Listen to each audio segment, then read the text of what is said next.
from a builder's perspective, Arch is almost a no-brainer when it comes to basically front-running that amount of capital that's coming on and going to be looking for additional yield.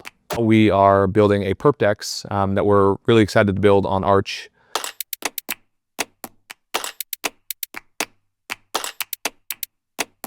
I've been working in the space for a little over 11 years. Started working at Coinbase early on, left, started a Bitcoin ATM company that's still running to this day. Since that time, I've been involved in a ton of different projects, both from an investment side, advisory side, building, mainly because it unlocks the kind of nascent liquidity that Bitcoin has that's sitting there, but applies it and allows you to trade with these new DeFi apps where users can, experience things that they want to on chain, but also, identify other avenues of yield. And so we feel like a Perp DEX is one of the kind of low-hanging fruits, so to speak. Bitcoin is obviously the largest market cap coin. It's the most well-known, been around the longest. It's the store of value. There's a lot of liquidity that's locked up and sits there in a nascent form. And there hasn't been the best opportunity to earn yield beyond lending or taking like extra counterparty risk. And so the options have been very few. We're starting to see more options come out, Babylon being one as an example where they're using security as a way to earn additional yield. But even that's limited in kind of what you can do. And so what's exciting for me is that DeFi has provided this playground for all these people on chain to go and earn additional yield, participate in protocols, etc.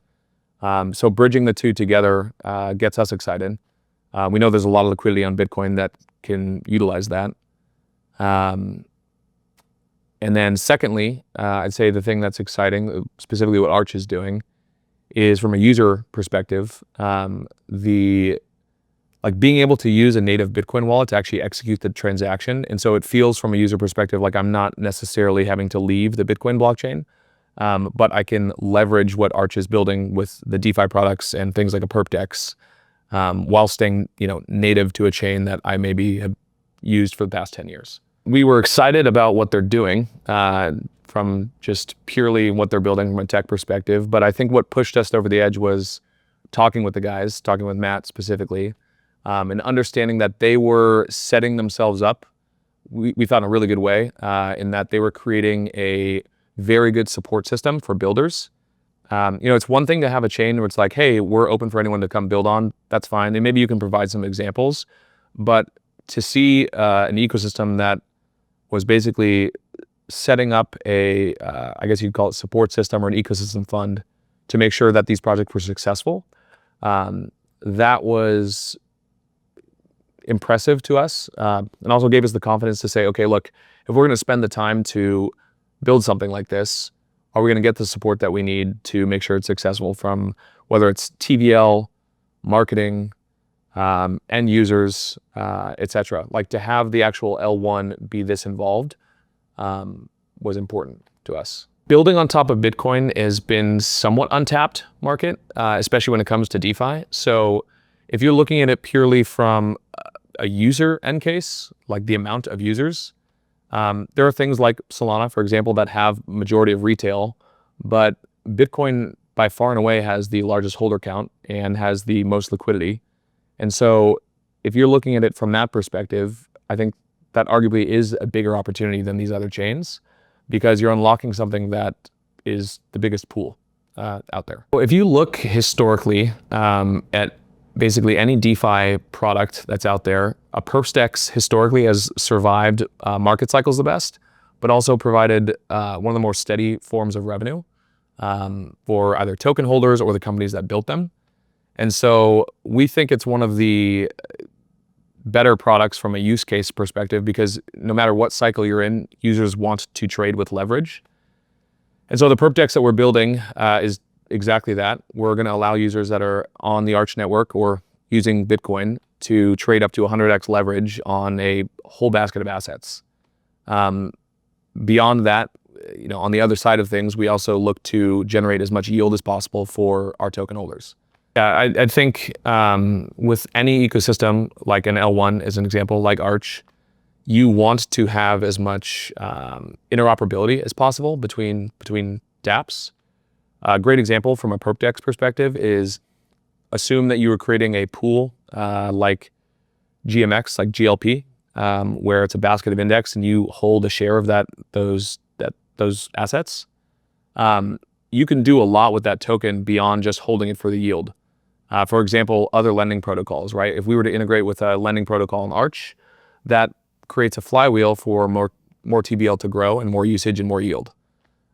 So yes, the interoperability I think is super important for basically generating more use, but also growing the TBL on whatever you're building. And you just can't get that natively on Bitcoin without Arch. I think what's really cool and what you're starting to see is there is this huge on-ramp of liquidity coming through these treasury management companies through things like MicroStrategy, 21, Nakamoto, etc. And traditionally, MicroStrategy is an example, they were utilizing kind of TradFi and derivatives options market around their actual underlying to generate yield for their shareholders. And that's great. And they're protecting their Bitcoin, but at a certain point in time, these newer companies that are coming online are going to look for additional yield.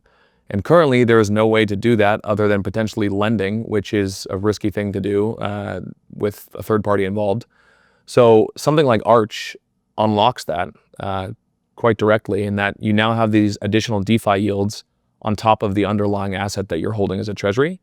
And I think we're going to start to see a lot more of these treasury management companies look for something like that in order to earn additional yield on top of just the base asset that they're holding. So I think if you buy into the fact that the market is going to continue to grow and you look at these companies that are raising all this capital, it's fantastic, but they're going to need a place to earn additional yield, which is something that Arch directly provides. And so I think from a builder's perspective, Arch is almost a no-brainer when it comes to basically front-running that amount of capital that's coming on and going to be looking for additional yield. We exist in this world of crypto where most everyone is a non for one reason or another, and it's great. And from a community aspect, I think even though that exists, people can really rally behind each other. And we looked at Arch and knew it was really interesting from a tech perspective and also from a philosophical perspective of unlocking what the potential of what Bitcoin could potentially be from a yield opportunity. But I think what also really put us over the edge was when our team went out to Dubai and met you guys. And the feedback from our developers were they fell in love with what you guys were doing and how you guys were thinking about building things. And also the support that you guys were building to make sure that it was successful. I looked at creating a wrapped Bitcoin competitor because wrapped Bitcoin at the time was owned by BitGo, and it was the most used basically DeFi application to unlock yield on Bitcoin. And it did a great job for a long period of time, but there's a lot of friction in using those types of bridges and a wrapped product. And you also have to rely on that company to continue to support new chains to unlock different forms of yield. So to be able to have a platform that doesn't rely on a wrapped product, but actually uses the native underlying, just makes it 10 times easier for a builder to come and say, hey, I want to leverage Bitcoin and I want to leverage the market that's around that without having these 60 layers of complexity to deal with and frankly, counterparty risks. That fragmentation causes problems for the end user too, in a sense that because there's so many different flavors of these wrapped products, like wrapped Bitcoin, wormhole wrapped Bitcoin, it's like, okay, I want to take exposure to Bitcoin on chain, but when I want to exit that position or I want to use it with a certain DeFi protocol, it's like I have to swap 6 different times to figure out what type of wrapped product they're even using, as opposed to look, I can just hold my native Bitcoin and use DeFi the way I want to without having to worry about market fragmentation and liquidity and can I exit this position and just use it, which is great.